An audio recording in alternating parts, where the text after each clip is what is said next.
Welcome, ladies and gentlemen, to the third episode of Outbound On Air. I am your co-host, Ben Smith, here with Kristen Lopez, PM Path Builders.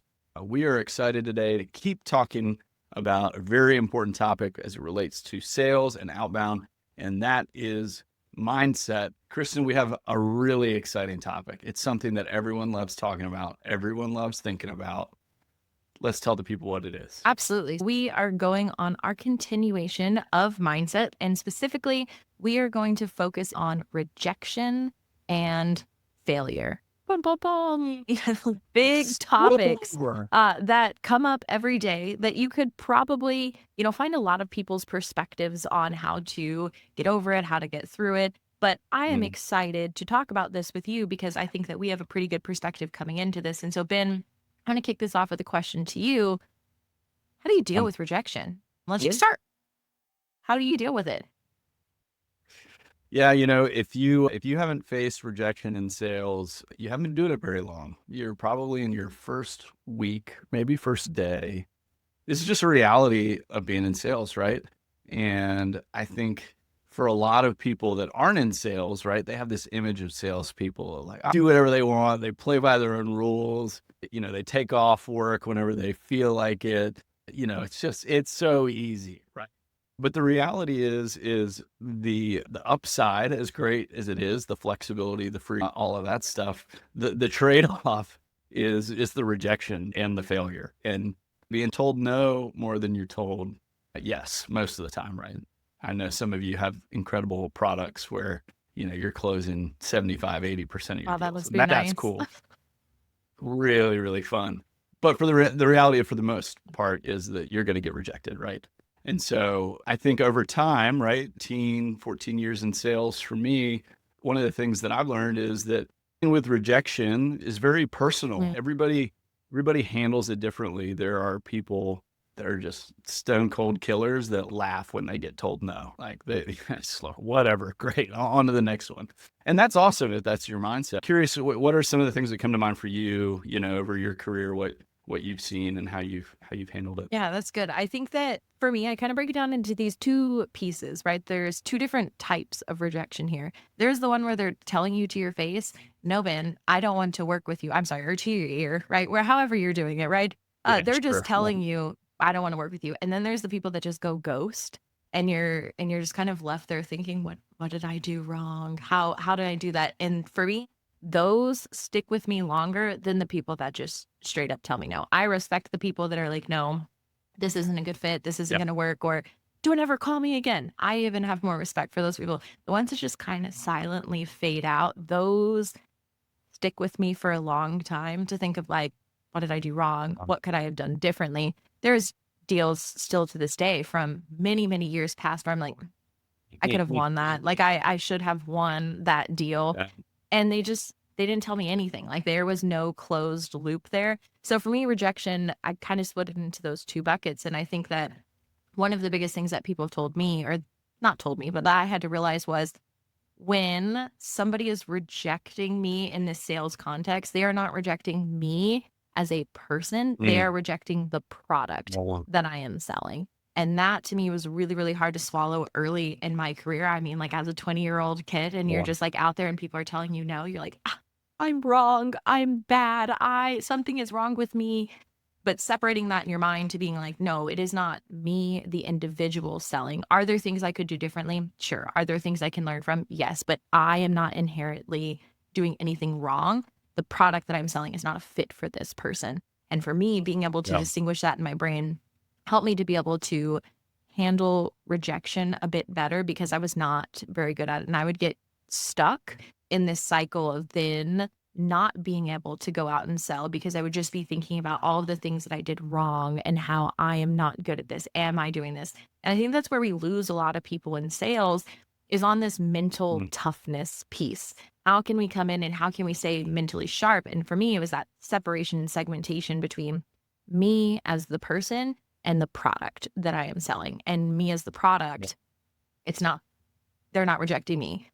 Whenever I started my own business, that became really hard for me because now I was my product I am Yeah. the thing Right. that I am selling. And so that has been something that over the last year I've had to work through here because I am so emotionally invested in my own business. It's easy to say, oh, it's not me, product sucks, this, that.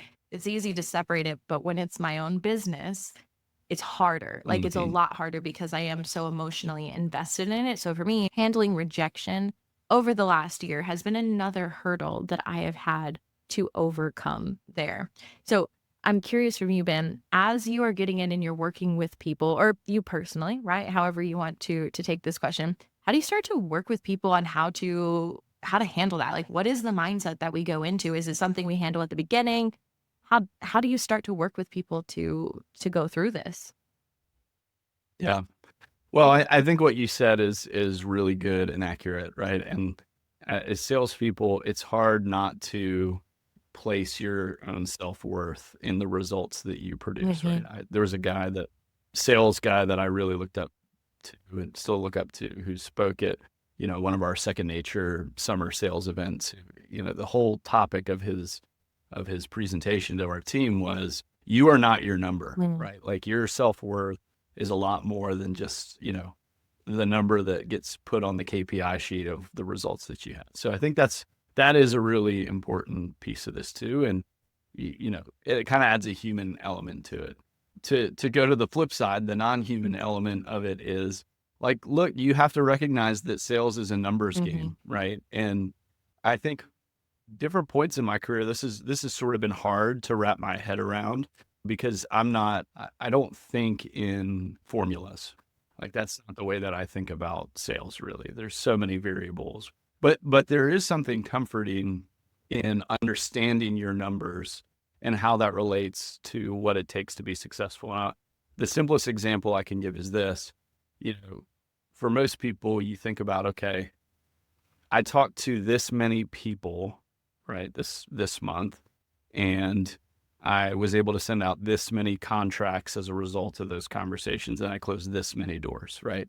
So you're thinking in terms of, okay, well, if I know that for every conversation I have, 50% of those people are going to go to the next Right. step, and then 50% of those people are actually going to sign, what you've kind of done is you've made it very tangible to think about the sort of activity that has to take place. And so you're not approaching every single conversation you have thinking, I have to get this deal to Mhm. close. This person I need this one, right? Because when you know your numbers, what you know is actually, okay, for everybody I talk to, only 3 out of those 10 are going to move forward. And Right. so I've got to have, in order to get to that 3, I have to have 10 conversations. The You have same to be principle told no applies. 7 times. That's where my mind goes. It's like, "Oh my gosh, I have to be told no 7 times before I can get my 3 yeses." Yeah. Yep. Yep. And I think that, I mean, like most people have probably heard this if you've been in sales for a while, like, there's almost a mindset of like, you're eager to get to the no, Mhm. right? Because you know that you have to have, for every 3 yeses you're going to get 7 no's. And so if you get told no 7 times in a row, it's almost sort of comforting to know that like, okay, well, I'm on the path, right? The Yeah. next one, right? Like that sort of thing. And of course it doesn't work out like that linear, but especially as it relates to outbound, Kristen, like, you know, the math formula that you would come up with similarly to like conversations Mhm. to close would be like conversations to appointments booked, right? And anybody that's done outbound for any amount of time knows that you're going to have to make a lot of calls. You're going to have a lot of touches to even get to the point of a conversation. And Mhm. so it can be discouraging to look at that and say like, oh man, I have to make 100 phone call conversations. Like that's where most people just quit, Yeah. right? They just, well, I'm not going to do that. Now, I'd argue a good salesperson is not only going to make those calls, but they're going to figure out how to get better each Right. time, right? How do you turn those 100 calls from 5 conversations to In 10 convers conversations right. or 8 conversations, right? Like that's the sort of thinking. But it comes down to mindset, Mhm. right? Like if you're going to if you're going to make a bunch of calls and get told no a bunch of times, the majority of people are going to stop, right? Yeah. They're going to say, well, this isn't working, or outbound doesn't work, cold calling doesn't work, cold emailing doesn't work. Like, the question I always ask when that comes up is like, well, how many did you do? Yeah. Right. And the reason, it's very simple. Like, I know this. It's because I've had to sit there and make cold calls is, yeah, you make 10 calls, like, okay, well, good job, me. I did 10 today. Or, set a goal for the week and it gets to Friday morning and I've made none of those calls. And all of a sudden, instead of 10 calls a day for 5 days, I've got to make 50 calls Right. to hit quality. So I think those are some of the frameworks that I think are helpful, right? Mm-hmm. Because when you have an idea, when you've done it enough that you have a sample size to be able to say like, hey, make this many calls, I'm going to have this many conversations. In a way, it makes it a little bit more predictable, Sure. right? The truth is you have to get going and you have to try Mm-hmm. and you have to get going. But, does it take away the sting of being told no a bunch of times? No. No, but the reality is like, if you're committed to this, then get on the path, Yeah. get to work. I mean, Kristen, I'm curious from your perspective, like as you've coached BDMs, right? I'm sure you've worked with folks that take action harder than others, right? What are some of the, tools or like mental frameworks that you think have been really helpful to people, in particular, take rejection really hard and Yeah. it kind of derails? Absolutely. I think that there's a couple of things. There's a couple of tools that we jump into there. And the first basic thing that I tell everyone is especially when we're doing outbound, we marry the work and we divorce the results. I feel like I say that a lot, but that is what we do in outbound is we have to be so committed to showing up every single day and doing the work because there will come a point, whether that's in month 1, month 4, month 6, where, everyone just looks around the table and they're like, why are we doing this? This is terrible. This is not working. And it's in that next month that you'll see the results. And if you stop there, you're never going to get the results. So it's understanding that this is not a sprint. Whenever we are doing outbound, this is a marathon. This is an ultra marathon. This is the longest run that we have ever gone on. And we have to make sure that we are committed to showing up every single day and doing that.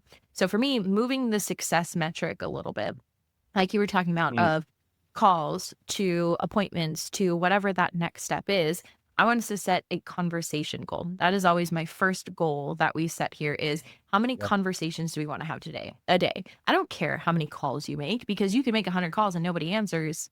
Was that the most productive thing you could have done? I don't know, right? Maybe they'll call back. We'll hope. But it's hard to say how many calls I think you should make a day. I can tell you how many conversations I think that you should have a day. And however many calls it takes you to have those conversations, great. Like that, you could go 5 for 5 in one day and just 5 calls Right. and then you're done and you needed to Yeah. do. So really focusing on the work that it's going to take to do it.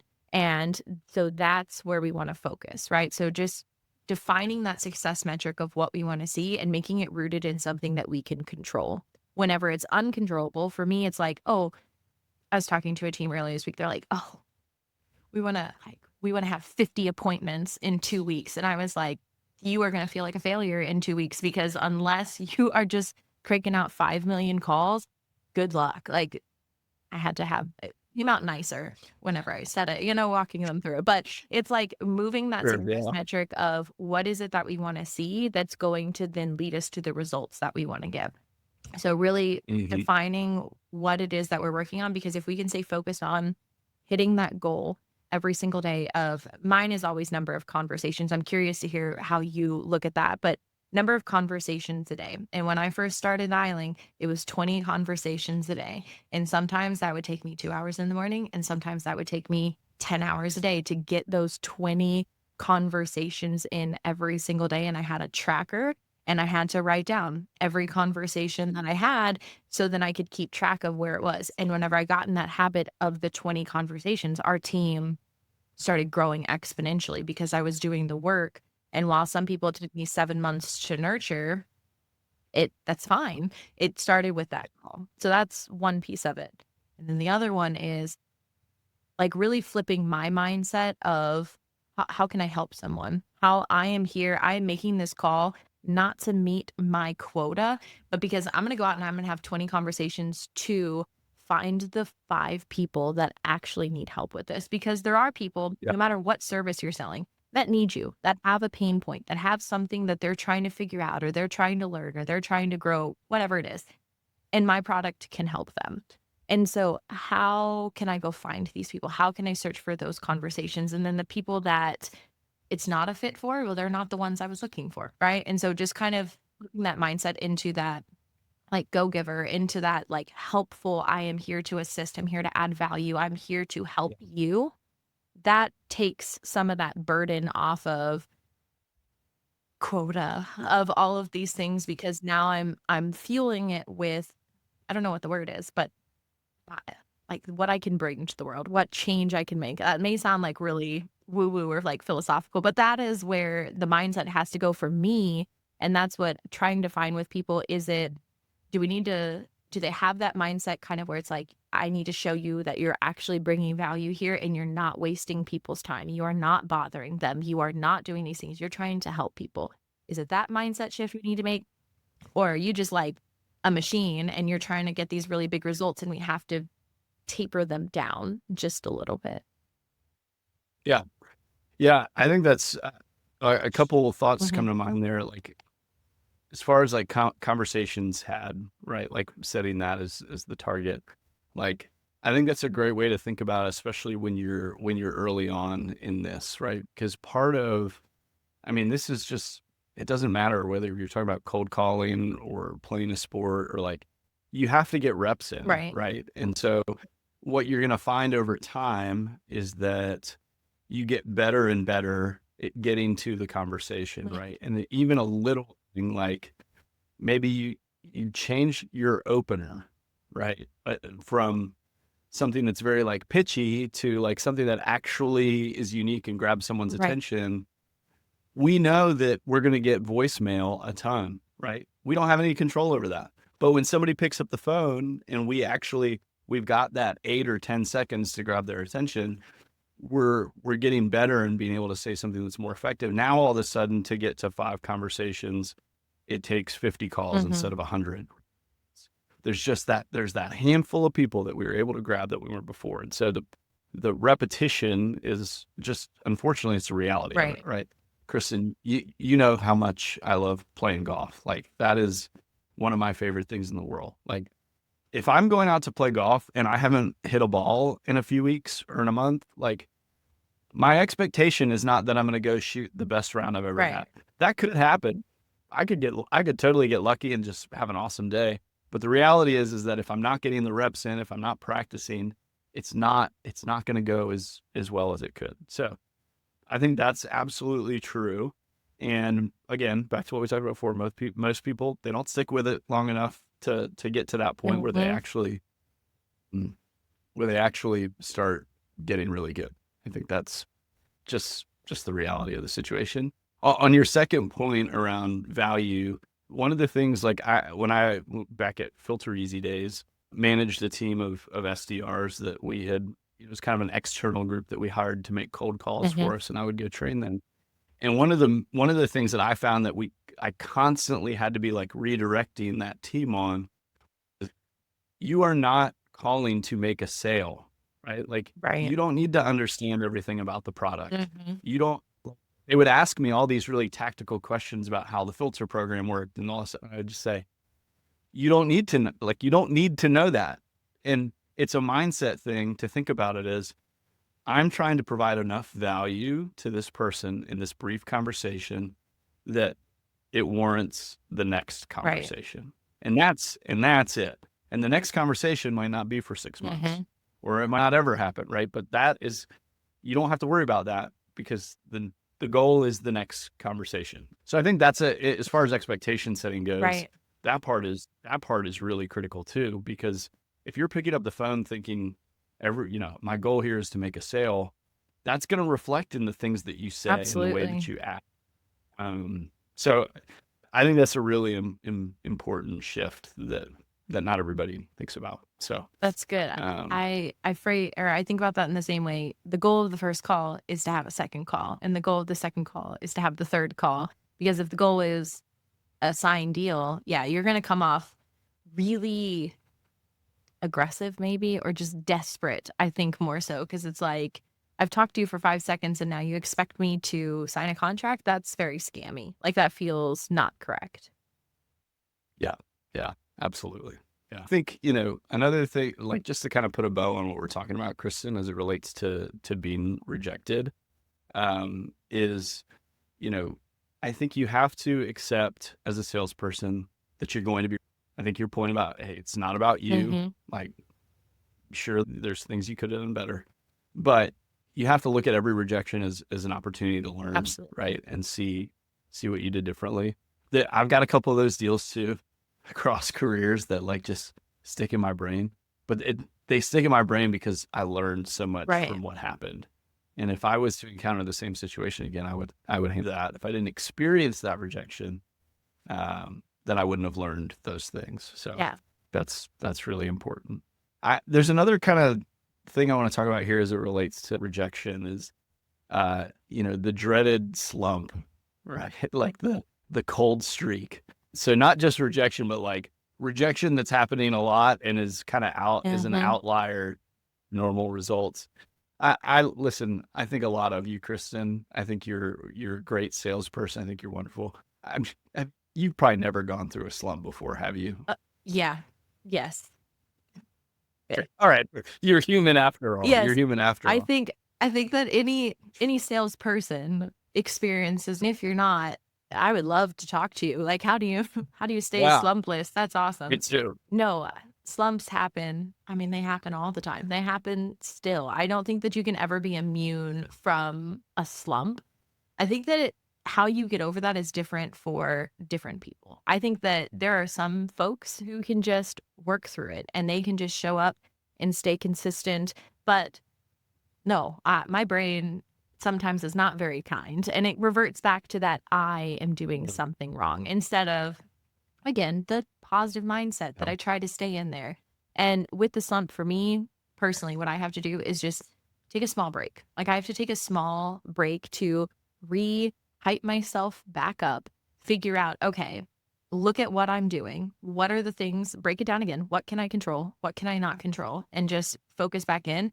But I probably need like a 1-2 day break from if things are just not flowing, because then I'm going to be bringing in this very desperate type of energy to where it's like somebody gets on the phone and I'm like, oh my gosh, hi, I'm so happy that you're talking to me. Please don't hang up the phone. Let me just talk Please to you. buy. Please. Please. And that's not what we want, right? So if I notice myself like really in a slump, not just in number of answers, because I think to me, slump means a couple of things. Slump is nobody's answering the phone. But if I have really good, positive mental attitude, that's not a slump to me. A slump is Mhm. two things have to be true. Nobody is answering, and my mind is like, oh, this is terrible. This is awful. Why am I doing this? But I think that what's interesting here, and I want to hear your feedback to this, but I also have a question for you as well, is if you're in the slump, do you just change what you're doing? I have people ask me this all the time. Hey, Yeah. this isn't working. Should we change up the process? Should we change what we're doing? Should we do that? That's my question to you. I want to hear your feedback on the slump. I want to hear your feedback on when do we change that, throwing it to you, Ben. Yeah. Yeah, I would say, first of all, I really like the idea of taking a break, Mhm. right? Like, I've probably done this or not done it at different times where like I've been, okay, yeah, this has not been a good week, but I'm not going to work Friday afternoon because I just need to not, like, for my own mental sanity, need to Mhm. not. There's been other times where it's been like, well, I just need to push harder. Right. Like, I need to lean into this and go harder than I was going. So again, that's not only specific to the person, but it's also specific to maybe like what you're experiencing and what you feel like is going to be best, right? I think there's, you know, the sales manager on your shoulder that would be like, what do you had a terrible week and you're taking Friday afternoon off? Like, what? What do you mean? The reality is like that actually, that works really well. Mhm. So that's part one. Part two, as far as kind of like, all right, are we going to start doing something different here? Well, I think that there's an element in what I would call like recalibrating a little bit. Mhm. And a good example of this might be I like making my calls first thing in the morning, right? That's when I feel most like alert, ready to get after it. It works best for me. I'm calling, getting nothing, getting nowhere. Okay.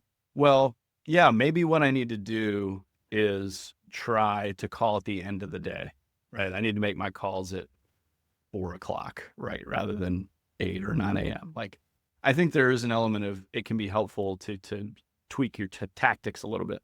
But what I would say to that is like the emphasis is on tweaking, not like blowing up the model and like, I'm not going to make cold calls anymore. Now I'm only going to do cold emails, or I'm only going to do this, right? So I think you want to be careful, especially if you're early on in this. If you're early to the role or you're early in doing outbound, it's really, really, really important to do enough of something to really get a gauge on whether or not it works, right? And so if you're saying, I'm going to make cold calls or I'm going to do cold outbound, like the time horizon you need to be thinking about is like 6 months, not like a couple weeks. And I know that's hard to hear. Like as a human, like you don't want to keep doing something over and I over can't again. have instant gratification and it can't all just work for me right away. We have to recognize that exists, right? The second part of what I would say is, at least for me, when I've experienced some sort of slump, right? Whether it was in prospecting or like actual results, getting deals closed, I do think it's helpful to ask people around you or ask someone for feedback around what's happening, right? And I think what you can often find in that is like, as salespeople, we're talking about the same product over and over again to the same types of people. And so what inevitably happens is you just sort of develop like the pitch in your head or the process in your head, the talk track, right? And it ends up being the same over and over and over again. Well, sometimes it might be helpful to run that by someone else who's in a similar position, selling a similar product. Maybe it's a colleague, maybe one outside the organization, and just say like, hey, like, am I missing something here? Because sometimes it's like, well, yeah, you're doing this, and I'm here to tell you, like, pretty obviously, like, I know why that's not working, because you shouldn't be doing it. Like, hey, it could be something as simple as like every conversation you're having, you have to book a next step. Like there has to be a next thing, either a next call or like if you're just kind of getting off every conversation and letting it like sort of float out into the ether, like that's not good. Right. Don't do that. Right. Sometimes feedback is going to reveal something to you that you kind of will just say to yourself like, oh, duh. Like, yeah, why didn't I think of that? But to put a bow on my really long answer I just gave you, it's don't blow up the model. It's retool, recalibrate, make tweaks. But unless you're at like a really significant sample size, I've called 100,000 people over 6 months and I have talked to no one, then okay, like let's have a conversation about how the strategy should potentially change. But most people don't get to that point. Most people, it's like, okay, well, I've made about 2 weeks. I haven't gotten an appointment booked. That's not enough. So I don't know. Does that align with what you would say as well? Absolutely. I have a lot of things working against us in outbound because of, I don't know, the marketing that comes from other companies to where they're like, oh, we can deliver you 150 leads in 5 days, or we can do that. Like there are people promising these instant solutions. So then whenever we're looking at the actual work, and I've not found one that can actually do what they say that they're going to do, right? And whenever we come in and we do the work, right, we have this gap between what we're expecting of things should just be happening for us, because I'm a great salesperson, because my product is really great, because how dare people just hear it and not automatically think that they need to buy this, right? So we have this, and then also just this like instance of technology to where everything should be happening right now. So we really are setting ourselves up for failure whenever we go 2 weeks and see nothing, and then you're impulsive like myself and I'm like, I'm going to blow it up. I need to change everything. I need to do it. But then for myself, but when I'm coaching people, that I'm like, oh, be patient, please. Like it's going to work, right? There's that that disparity there between like what I'm just going to do and blow it up. But like for people, I'm like, no, please focus. And that's what I want to make sure you know, and everybody knows that it really happens to all of us to where we just have that urge to blow it all up. But the thing is, data, right? I know you said that you don't think in formulas. I tend to where I'm like, if we do this Okay. and this, then it's going to equal this. And then if I can stick here and do this. And so I'm like, I don't have enough data yet to judge if this is a success or a failure. And so that's what I have to go back to and remind people is we don't know yet. Like you've tried inconsistently for 2 weeks. I am not suggesting that we make a change until at least 90 days. Like I always tell people that benchmark of at least 90 days of you showing up 100% every single session that you go to for outbound or whatever it is. If we do this for 90 days, and then we review the data and then we see that something is just really not working. And by not working, I mean zero, like absolutely no response. Great. But typically at the end of the 90 days, I'll say, we need another 90. We've got to stick through it. We've got to go a little bit longer. So I think that thinking through all of that and really just understanding that we want things instantly, but outbound is not always instant. Now, you may run into people that are ready right away, and that's fantastic. Or you may hear people that are like, oh, in 90 days, I closed 750 deals. And it's like, oh my gosh, what am I doing wrong? There's a lot of other factors that we are not told in the case studies, in the success stories, in the, I was actually in this deal for 7 months at another company. And then I came over to this company and then I closed it in 2 weeks. It was my uncle who finally. Exactly. Right. It's like, no, we are not told. We're only told the shiny things and we're only told the really good stuff. So then whenever we go into these campaigns, we think, well, why am I not seeing the results? My approach needs to be different. Something is wrong. So I say time is what it takes. I think I went off track there, but I felt passionate for a moment of it. Just, we've got to stick with it. Yeah. Well, and another thing that it, kind of made me think of too is, if you were in a role where all you were doing was making outbound calls all day, like that would be really hard. But for most BDMs, most people doing sales in this industry, like it's not the only channel by which we are trying to reach people. And so what that leads me to is like, okay, maybe a good way to balance out that rejection that you're experiencing is having a performance metric around outbound conversations with potential referral partners. Right. And that, I think there is like some best practice way to do that, which maybe that's probably another episode that we talk about. But like in that scenario too, in all likelihood, you're not going to get an immediate payoff, right? But you're also probably not going to be like outright rejected. Sure. You know what I mean? Like, it's a little bit of a warmer conversation because you're looking for someone who can make introductions for you. Right. And so you're approaching it as, hey, I want to help you. How can I help you grow your business? Like you're building that relationship. And so, maybe it's something along the lines of like, hey, before I make my however many cold calls today, the first thing I'm going to do is make 10 of these calls to referral partners to just check in with them. And it's almost like, this is, tip I got back in my insurance days. It's like, if you're feeling hesitant about actually picking up the phone and making the cold call, like we'll start with some warmer ones, right? Start with some people you've talked to in the past or some referral partners, just to get yourself like warmed up a little bit and get your energy up and ready to go. So that could be another thing to think about too. If you're in a slump, right, and you're feeling down about the amount of rejection you get out, who are some warmer conversations that you can have energy perspective be lifting too? I've been told the same thing, to call actually a friend or a family member, right? Call your mom, call your dad, call your siblings. I don't know how everyone's relationship is with a sibling. That could be positive or negative, right?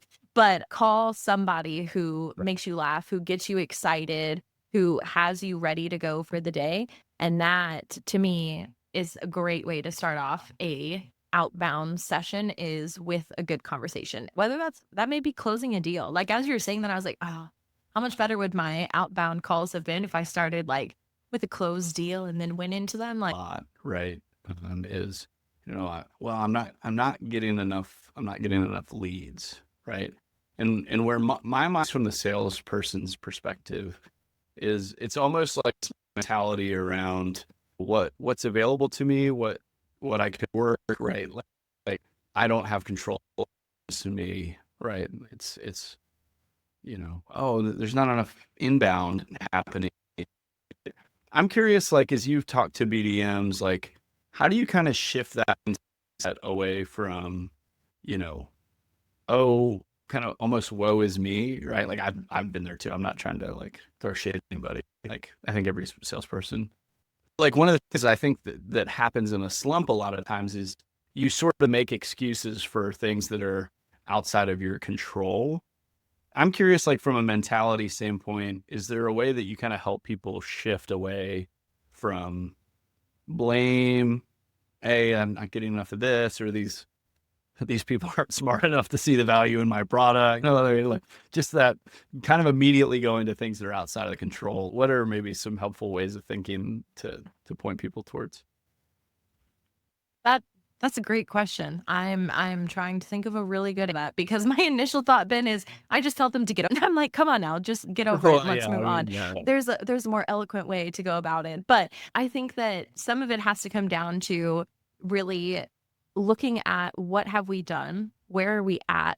Are we doing really well? And focusing on those and getting down to the things that we're doing really, really well and making sure that we are continuously focusing on those every single day. And maybe there's something that's getting in our way, right? A lot of times for BDMs as well, we take a look at everything that they are doing. What is sucking their time away from their ability to be able to close deals? Because sometimes people say, oh, I don't have enough leads or they're not good enough leads, something like that. And it's because they don't actually have the time to follow up with them and they're not getting a one call close. So they're Mm, automatically just thinking that they suck.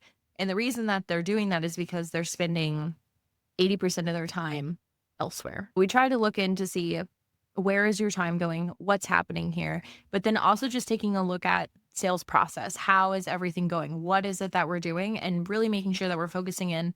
I feel like we've said this multiple times today, but on the things that we can control. What are the things that we can control every single day that we can put our action into? But really, to me, it comes back to where are we spending our time? Where is our time going? Because a lot of times it goes elsewhere.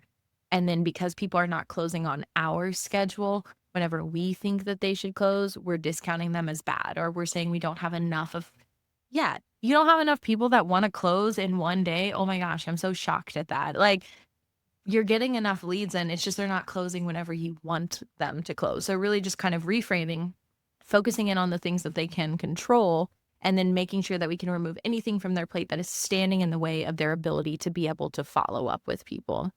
What about you? What would you add to that? no, I think that's big. My mind immediately goes to where you went first. Like, and I've managed salespeople before, and it's kind of just like, well, too bad. Like, what are you gonna do about it? Like that, not a super healthy. I mean, I guess there's a couple sales think of that if I said something like that to them, that would fire them up. But for the most part, people don't respond well to that sort of thing.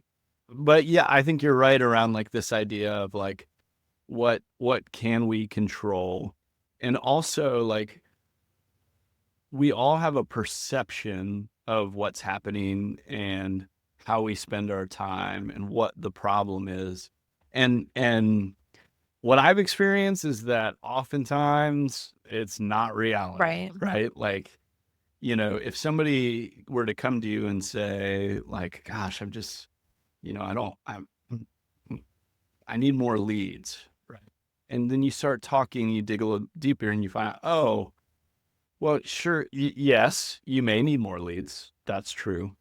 But you're only closing at X percentage of the leads that come in. Mm. So is the problem that you don't have enough leads, or is the problem we're not actually converting the leads? Right. And those are two very, Most of the time it's the latter that closing the leads. yes. Yeah.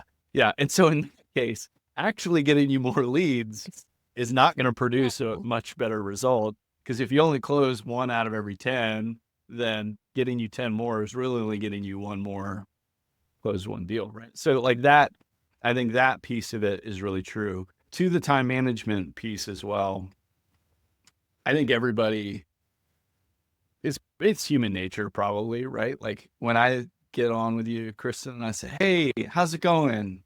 What do you say first?" It's busy. Good. I'm good. So It's fine. Everything is fine. right. Yeah, exactly. And so, but when you actually dig into it, hmm okay, you're busy, you have a lot going on. What does that Yeah. mean?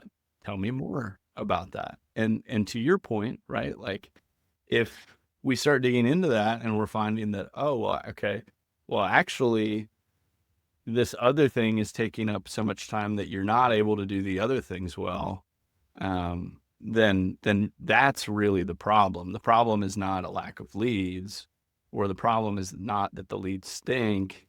The problem is you just don't have enough time to adequately work those, or you don't have enough time to generate more.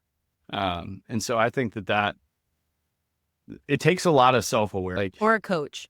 and I wish, or right, yeah, yeah, let's have some implanted self-awareness in the form of a coach to tell you these things. Um, but I think in general, as a salesperson, you have to have a mentality that you own the entirety of the result. hmm And I've been in positions where things haven't been going well, and it's really easy to blame some other factor Right. for it. Right. And at the end of the day, if that's the approach that you take, you're probably not going to make it very much longer in that role, because you're going to convince yourself that there's all these other things happening that are limiting Right. you. Whereas if you have a mindset of I own the result, then your mind goes to since I own it, what can I do differently? What control do I have Mm-hmm. over the situation? And I think a lot of that back to setting expectations up front Yeah. with your salesperson and with yourself, really. You know, the expectation of you, it's entirely possible it could be unrealistic, right? If somebody else said it for you and said, "Hey, like this is," but if I was in that position, I would rather work my tail off and show that I'm absolutely committed to owning it, rather than sort of like fumbling my way through it and being like, "Well, I know you're mad that I'm not producing what you want, but it's really because of you. It's Right. really because you set the expectation too high." Hate to break it to you, but that rarely goes over well. Yeah. But if you're putting the effort, if you're doing the work, then I think most reasonable people would look at that and say, okay, well, maybe the expectation was unrealistic, or hmm maybe we should have, like ramp time is a good example of this, right? And we could do I'm sure we'll do a whole episode about onboarding salespeople and setting expectations up front. But like that's a really good example of like, are the results improving over time? hmm Are we doing the work, right? And I think that applies to your early days as well as it does to any point where Right. you're not getting the results that you want. hmm And how do you choose to respond as a person to that adversity, right? Yeah. The best salespeople, they push through it. They find a way. They do the work. The rest, there's a reason they're not the best salespeople. Yeah. It's Absolutely. kind of mean, blunt way to say it, but I don't know. It's what I've observed. So Absolutely. yeah. No, Yeah. that's good stuff. Well, I hope it's good. I hope it resonates. Work, right?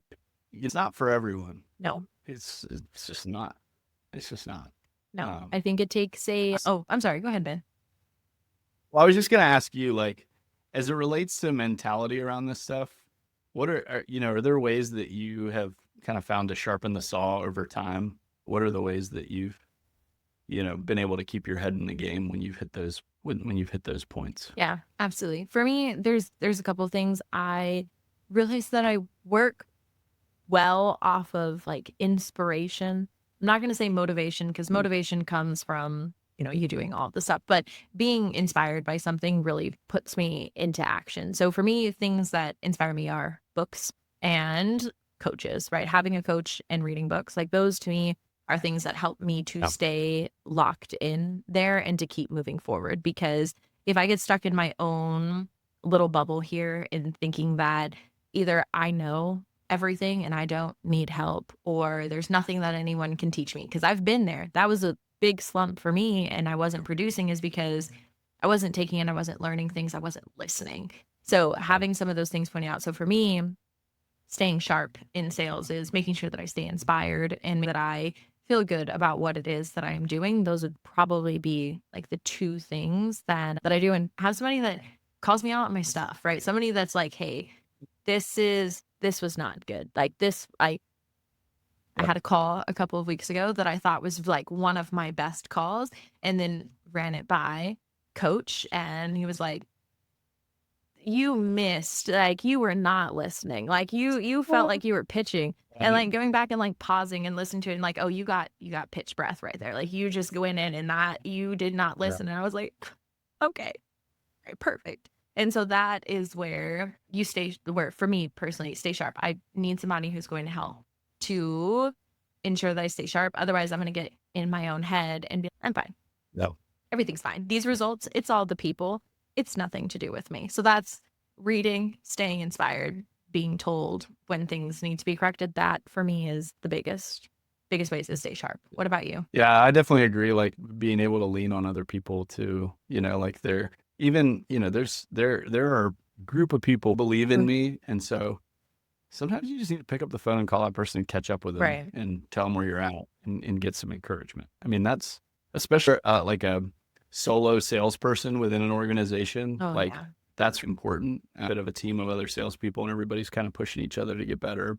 But it doesn't always exist. I think another piece for me is like, I've found that when I'm slumps, it's easy for me to kind of get out of some of my routine a little bit. And, a big part of your like mental health and mindset, like, is fueled by doing the things day in and day out that make you feel most motivated and most engaged and most sharp, whether that's learning, right? Like listening to podcasts, reading books, but it also just might be like exercise, right? Or waking up earlier in the day to kind of get things moving.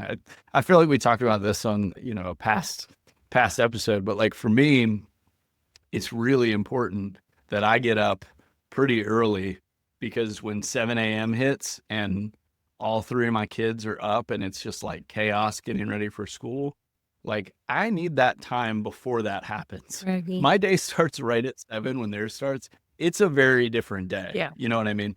So I think you have to figure out what those things are for you that are going to help you stay locked in, right? Yeah. And it's going to be unique to you. Maybe you need to get up and go for a walk each morning, or maybe you need like some, meditative, spiritual time before your day starts. Like, it's important to know what those things are for you and stay in those, right? And continue to lean into that stuff because it works, right? And it's different for everybody. But that's what I would say. That's good. So Ben, as we are rounding out this episode today, episode number 3, final thoughts for the people on failure, on rejection, final thoughts, slumps. What do you got? Yeah. You can only control what you can control. There's always going to be things you can't, right? That's just the reality of any job, but sales especially. You can't control a lot of things. Focus on what you can. The phrase I used earlier, you are not your number, right? If your self-identity of who you are as a person is so wrapped up in the result that you produce in sales, you're going to be on a roller coaster of self-doubt to, thinking you're the best person in the world. Like, and it's going to be very up and down. The best way to stay here is your identity is more than your sales results. So that's the thing I'd say. The thing I'd say is just do the work, right? Commit and do the work. And, commitment is not only committing to it, but it's committing to doing the activity, doing the things that are going to help you stay clear-minded and focused. Those are my 3 takeaways. What about you? I just got one to add, and that is that it's never actually as hard as you think that it's going to be. So if you're in that slump and the phone feels like it's 1,000 pounds and that next call is going to suck and you're just telling yourself all of these negative stories, it is never as hard as your mind makes it out to be. And just continue to move forward. And that's the last piece I've got there, Ben. I love it. I needed to hear that today, Kristen. So thank you. You're welcome. Thank you. Well, thank you so much for tuning in and listening to episode 3 of Outbound On Air. And we will catch y'all next time.